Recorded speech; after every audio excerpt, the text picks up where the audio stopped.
Father McMillan, thank you for everything. Thank you for being so good to us. President Clinton, President Obama, distinguished guests, the Kennedy family, children, grandchildren, great-grandchildren, and extended family. It's been an emotional journey listening to all of you. When I knew I was going to be the last speaker, I thought, how did that happen? Because, you know, it brings back so many memories. Ethel was always there for so many people, and she played an essential role in my life as well, maybe a little different than with others. She was there as soon as I entered political office in 1972 as a 29-year-old kid before I got sworn in.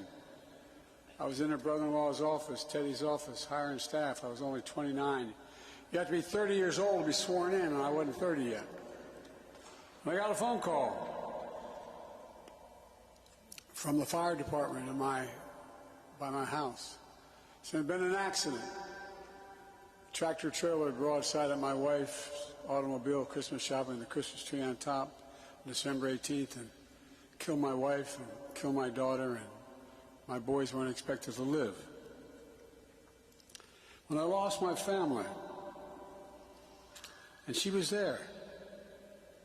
Joe, your mom was there. Then. As soon as I got elected president, I received a letter from your mom. The letterhead was titled Mrs. Robert Kennedy. And in her very neat handwriting, she had written that she took great comfort in knowing the country was in good hands. She had no idea for a 29-year-old kid in that circumstance how much it meant. Because as some of you know, Bill knows, I didn't plan on sticking around after that accident. She said she was honored and proud. There was a bust of her husband, Bobby Kennedy, in my office, the Oval Office. I had only two political heroes in my life, Dr. King and Bobby Kennedy. Not a joke. So I didn't realize, my two colleagues who were president know, you get to pick what you want in your office, and I wanted to be able to see both of them from the resolute desk by the fireplace, Dr. King and Bobby Kennedy. And days later, I received another letter from her that I'll always remember, that I know all of you look forward to each year, a Valentine card. A Valentine card. Which, in our house, Valentine's Day is known as Jill's holiday. Like Ethel, Jill was a practical joker. It was no surprise that Jill loved Ethel's card that year, which said, "I'm not sure the 100 others who receive it felt the same way," because apparently she sent that card, she sent to everyone that year. There was a picture of me and Ethel surrounded by hearts. Oh, you think I'm kidding? It meant a lot to me, I'm telling you. Printed the language on the card, it said, in the printed language of the card, it said, "I'm not biding my time waiting for you, Valentine." And then in her handwriting she says, "'Cause he's no ordinary Joe." I don't know how many got that damn Valentine, but I tell you what, it meant a lot to me. I've received a lot of honors in my life, but that might be the best one I ever received. You know,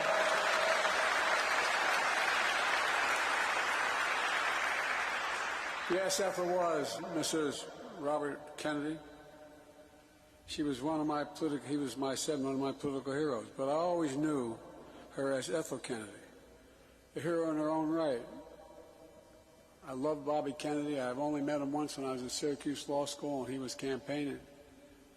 But I admired him so damn much. I've told John Kerry this, my buddy. I could picture Bobby at my kitchen table with my dad and my mom. I could picture him there. But you know, Ethel was a hero in her own right, full of character, full of integrity and empathy. Genuine empathy. She's full of laughter and joy and light. She's a great athlete in her own right, for real. She was a mother. Literally, there was nothing, from my perspective, and I suspect most of you, that she couldn't do. Nothing. 4 years later, after Bobby, she lost her beloved Bobby, she invited me and my boys to her home after the accident. Left my family broken, having lost my wife and daughter, and my boys barely making it. Along with Teddy,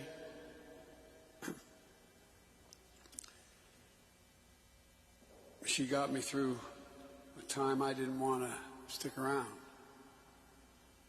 I wanted no part of being in the Congress, in the Senate. I mean it. I'd spoken to my governor, because we had elected a Democratic governor, to find a replacement for me. But Teddy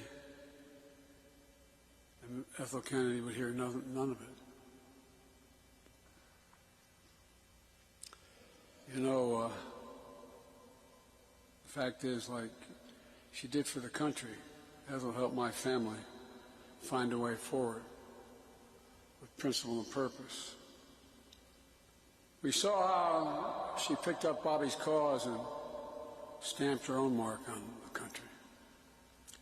Marching for civil rights that you heard about today, and working to end poverty at home, attempting to secure peace abroad, and so much more.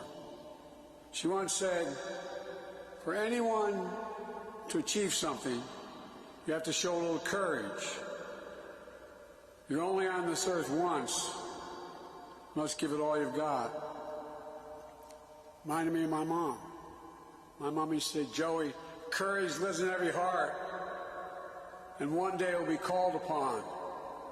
Be ready to stand up. And that's from Catherine Eugenia Finnegan Biden. She meant it. She meant it. For over 50 years, with her own iron will and moral courage, she gave it everything she had.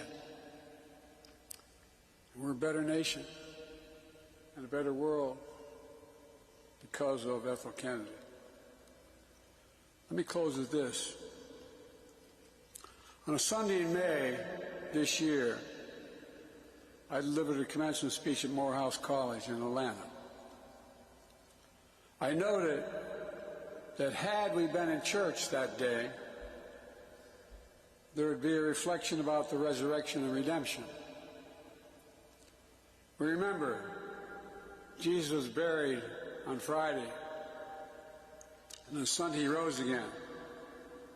We don't talk nearly enough about that Saturday when his disciples felt all hope was lost. All hope was lost. In our lives, in the life of our nation, we have those Saturdays. And thank God your mom, your grandma, your great-grandma was there for me.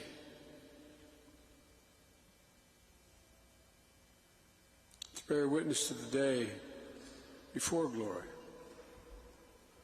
To see people's pain and not look away. What work is to be done on Saturday is to move pain to purpose. How can faith get a person, get a nation through what is coming? Well, my message to all of us here today, to the entire country, is a look to Ethel Kennedy's faith. To the Kennedy family, presumptuous of me to say this, it maybe sound inappropriate, but to the Kennedy family, the Biden family is here for you. It's always been for us. You changed the life of my boys. You really did. When I lost my son, Beau, was Attorney General of the state of Delaware. And he volunteered to join the National Guard as Attorney General. You either have to be state property or federal property.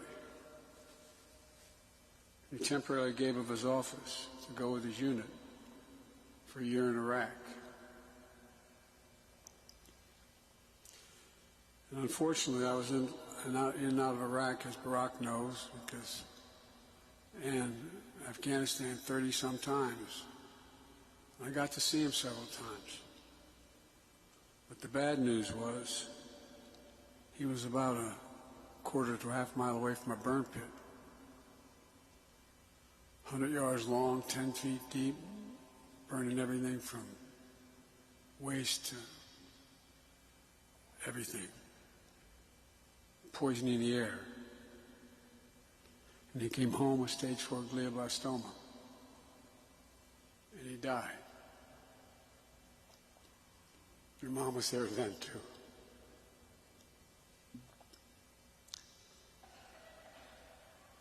I apologize. So, from the Biden family to the Kennedy family, a hymn that's very close to our heart, based on the 91st Psalm, goes like this. May he raise you up on eagle's wings and bear you on the breath of dawn, and make you to shine like the sun, and hold you in the palm of his hand. May God bless Ethel Kennedy, and maybe she be reunited with the blessed pieces of her soul in heaven. God bless you all, and thanks for letting me participate. Thank you.